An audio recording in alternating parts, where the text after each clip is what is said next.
I'm Sarah Smith. I'm a horticulturalist here at Rogers Gardens, and in this video I'm going to be explaining to you all the different kinds of lavenders. It gets super confusing because there's a gazillion different kinds of lavenders, so we're going to sort out all the different varieties, what all of them are good for, what you're maybe looking for so you can pick the right one for your garden. So there are common names and there are Latin names for all the lavenders, and this is where it gets kind of tricky. A lot of people kind of get hung up on what the common names are for it, but they don't really understand what the details of that mean. So this is what I want to really make sure that I break down for you so you understand when you're going into a store what you're looking for and what you're asking for. We commonly get asked about what's the best English lavender, what's the best French lavender, this is what I'm looking for, but people don't really understand what those two things mean.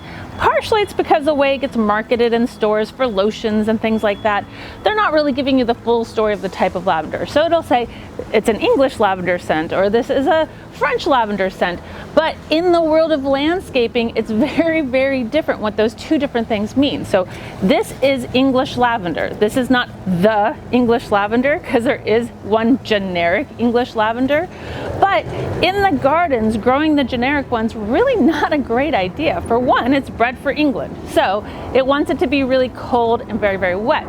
When you come in here and you look at the English lavenders we have here, we have varietals of different kinds of English lavender, and they're bred to be better in your garden. They will withstand the heat. They're going to bloom a whole lot longer. So what English lavender is lavandula. That is the Latin name for lavender. And the next part of the name is what makes it an English lavender. That's augustifolia. So lavandula augustifolia, nothing else behind the name. That's the generic one. We don't even have the generic one right now. This one is a varietal, so it's better for your garden. This is lavandula augustifolia imp blue. So it stays small, it's cute and compact, and I tell everybody, go with the ones that have the varietal names after that because they are actually bred to be better in the garden. They've been bred for a prettier color, more compact plant, something that's going to bloom longer, something that's going to last better in our climate too, that can handle the dryness, that can handle the heat. So this is one of the varieties of lavandula augustifolia, and we have a bunch of different ones here as well. So the other one that I like here in Southern California even better is the type of English lavender that's actually been bred. So it's actually a hybrid, and that is lavandula intermedia. So it is very much like an English lavender. I think to the regular person they would have no idea that it was anything different, but that one I really, really like, and there's a lot of different varietals within that. So the lavandula intermedia, that's going to be a hybrid, and that's where we have things like Provence lavender, which is super duper pretty. Let me show that to you. So this is a Provence lavender. So this is a varietal of lavandula intermedia, and there's a lot of different lavandula intermedias with different names behind them, but Provence lavender is so pretty. This is where you're going to get those really beautiful, long, gorgeous stems. This is what you kind of think of when you think about lavender cut. It's very good for making the wands.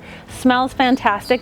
All the lavenders, by the way, smell good. So when you ask what's the best smelling lavender, well, it's kind of like what's the best color blue. It's kind of up to you. Everybody has their own favorites. This one is very commonly used for scents and very good for cooking because it dries easy, and that's kind of what you're looking for. If you actually want a dry one, you want a dry one that has a smaller head, not so much water content in it, so that way it dries nice and doesn't get moldy like some of the ones that are more water filled. And it's got this really nice tall stem, so it makes it very easy for cutting as well. And when they're not flowering, you have that nice kind of silvery colored mound in the garden. But these ones are longer flowering than the English lavenders. The traditional English lavenders is the intermedias, the hybrids, and they have a better ability to look prettier in our garden too, because not do you just want something that you can go out and harvest from, but you want something you like to look at as well. So this one here is one of my favorite landscaping lavenders, and I think that's very important because you want something that's going to look pretty in the garden and still have that aroma, and it definitely does, but it has this funny little pineapple kind of flower to it. This one's not super great for drying because of how thick the flower is. It also doesn't have a very long stem, but I think it looks really beautiful in our garden, especially with the Southern California kind of Mediterranean trend that we've been on for years and years now, because our climate works very well for that, and this one works very well for our climate. So I really like this one. It comes in a lot of different colors. This is Lavandula stoiches. I think I'm saying that right. When you're saying Latin names, you just smile and pretend like you're saying it right. Everybody believes you. But Spanish lavender, this is very typical of what you're gonna see in a Spanish lavender. Some of the flowers are more purple, some of them are pink, some of them are even white. The white ones are very pretty as well. But I really like this one when it flowers. It's super pretty, but the flower is much shorter within the plant. But all lavenders smell good. All lavenders are good for cooking. You can use them in like simple syrups and lavender sugar and all different kinds of things. We have tons of videos on how to use lavenders, so this one will work as well, but really pretty in the landscape. What I have in my hand here, this is French lavender. French lavender is Lavandula dentata. And what I love about Latin names is if you really break them down, you can kind of understand what they mean. So dentata, like dent, right? So the leaves are indented and serrated. So that's how you know you have French lavender. French lavender has kind of an interesting flower to it. Unfortunately, this one doesn't have flowers. The flower on this one is kind of interesting because it's not a great drying one. And everybody assumes, because everybody uses the name, they throw around French lavender in cooking and cosmetics and lotions and things like that. However, the flower on this is a little bit fatter, kind of like that Spanish lavender is. So it smells fantastic, doesn't dry super well unless you work hard on it, making sure that you put it in an area that's very cool, no moisture, and on the drier side. So when people come in and they're asking for a French lavender, this is what they're looking for, even though they might not know it. A lot of times people will look at especially the English lavender, and assume that that's French lavender, but it isn't. It's this one with this pretty indented leaf. Bigger flower, chunkier flower, has a decently tall stem to it, so okay for cutting. A little bit different from the Spanish one that's a little bit harder to cut because the stem is so short, but not as long as the English lavenders and those hybrid intermediate lavenders. So now I want to talk about some of the ones that I really like that don't really fall into these categories, but are very commonly used in landscaping because they're great plants and a little bit bulletproof. This one is Lavender Goodwin Creek. Goodwin Creek kind of reminds me of French lavender in a way, but also like the English lavender. It has this little indentation on the leaves. It's got this really beautiful gray foliage to it.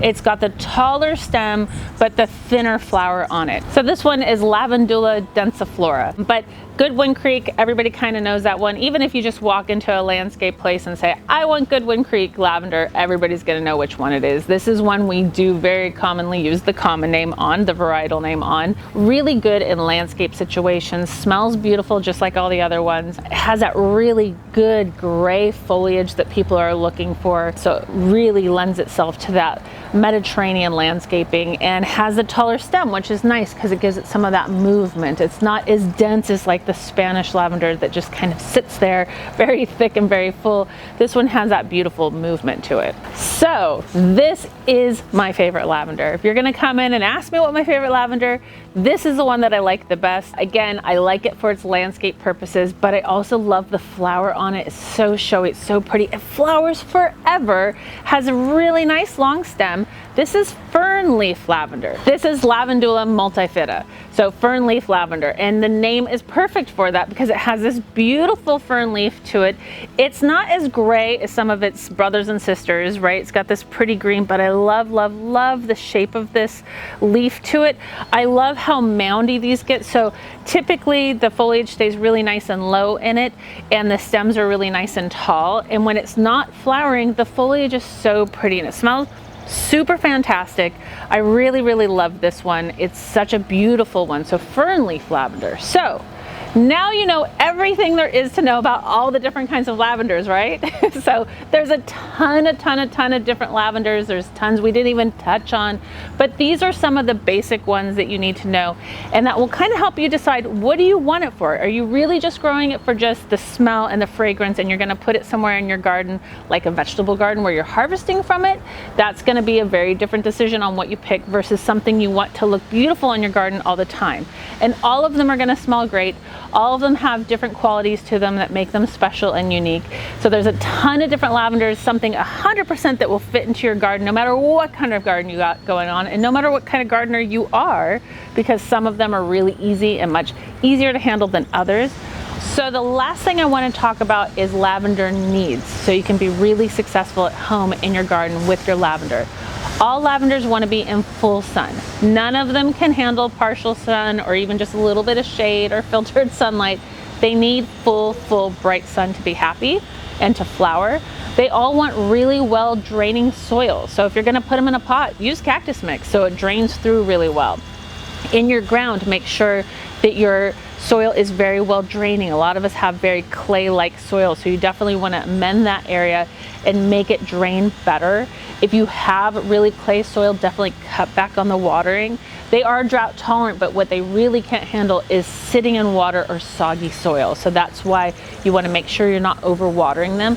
And they really don't need a lot of fertilizing. They actually kind of less fertile soil than a lot of the plants out there. That's why they pair really well with things like olives and succulents even, because all of those have the same sort of requirement, and that gives you that very pretty Mediterranean kind of look. So when it comes to care, it's actually pretty easy. The less you do, the happier they are, which is kind of amazing. Make sure that you cut down the flowers, deadhead them as needed to keep them nice and pretty and tidy, and to keep them flowering more. So when a flower is done, you simply just take your pruners, you go down to where you can see other little buds coming up, you snip it right there, take it inside, enjoy the fragrance, and keep it flowering for longer in your garden as well.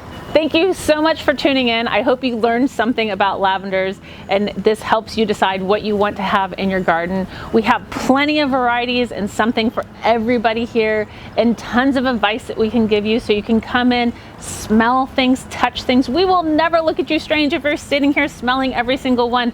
That's how you find out what you like the best. So make sure you come in, touch, explore, smell everything. Watch out for the bees. They love the lavender, which is a good thing. We want to make sure we have all those bees in the garden.